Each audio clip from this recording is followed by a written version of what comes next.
just applying more of what we know is still one of the biggest opportunities that we have. Kia ora. In Extension 350, farm consultants are an integral part of farmer-to-farmer learning. I'm Chris Neal, and now it's time to hear what our consultants have at the top of their mind. Hi, I'm Trevor Cook. I'm based in Fielding in the Manawatu, trained as a veterinarian, but over recent years have been working in the world of farm consultancy. I've been working with the Extension 350 program, facilitating the sheep and beef cluster based in the lower north. Welcome, Trevor, to this series of What's on Your Mind. It's great to have you here with your experience around sheep and beef farming, and we look forward to hearing what's at the top of your mind.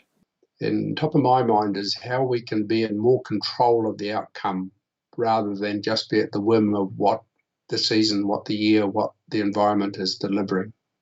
So when I look at what that means to those farmers, it is accepting that formality, accepting that there is a level of planning which sets the program that they are going to follow.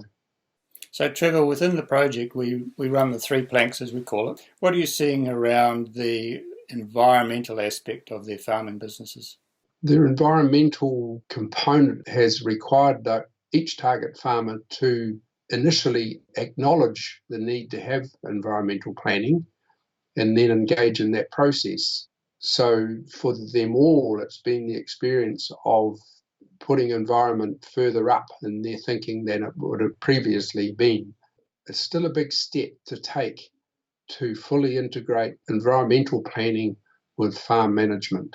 So what are the biggest challenges in getting those changes to happen? On a day-to-day basis, the absolute challenge is to make that farm work and to produce as much as possible, and to have to modify how that is done to take into account environmental limitations of the farm. It initially takes planning and then takes confidence that it's not going to have a large negative impact on that productive outcome. What do you see as the greatest support for a farmer to make change in their business? Overwhelmingly, the most powerful tool for helping farmers change is having a support team that help them identify that change, but also support them in implementing that change. Extension 350 program is demonstrating the power of support people like farmers who can understand what their changed position looks like, so therefore can help by giving confidence and practical advice around what that change process is.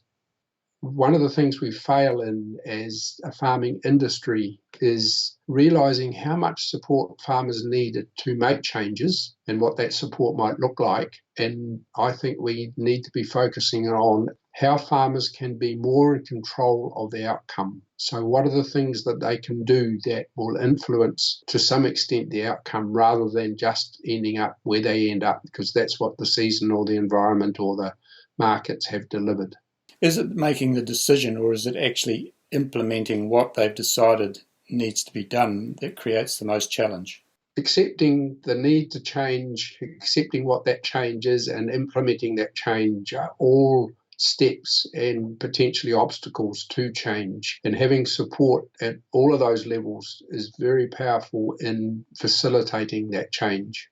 A target farmer has put their hand up to be part of a program where that program have these objectives around environment and profit and well-being. The reality for most target farmers is that their financial viability is something that is always on their minds as being important for them to focus on. What are the tools that you use to guide a target farmer to find where they're going to take their business? Extension 350 has made available to us a very comprehensive process for analysing the farming business. Whole farm assessment is called. I think it is a very powerful and underutilised tool for looking at where farming businesses are and where they might improve. Have you done the farm environment plans down there as well? Yes, we've done farm environment plans on 4 of the target farms so far. Going through the process of forming those environmental plans, I think, has been enlightening for every farmer and accepting that things do need to change. The integration of environmental plans into farm management is a whole area that is yet to happen as effectively as it could be. What's the optimal balance between the technical input and the support component? In some farming businesses, the farmer knows all what the technical stuff is, but just has not applied it, in which cases it's all about the support to apply that change. Whereas for others, there is technical stuff that is missing, and it has to be communicated, understood, and then it becomes the role of supporters to implement that. And we have to build up a resource of farmers who can take on that role of being support. Thanks, Trevor, for sharing what's top of your mind for environmental sustainability on our Extension 350 farms. These videos are a conversation, and we look forward to your comments. Go safe, stay well.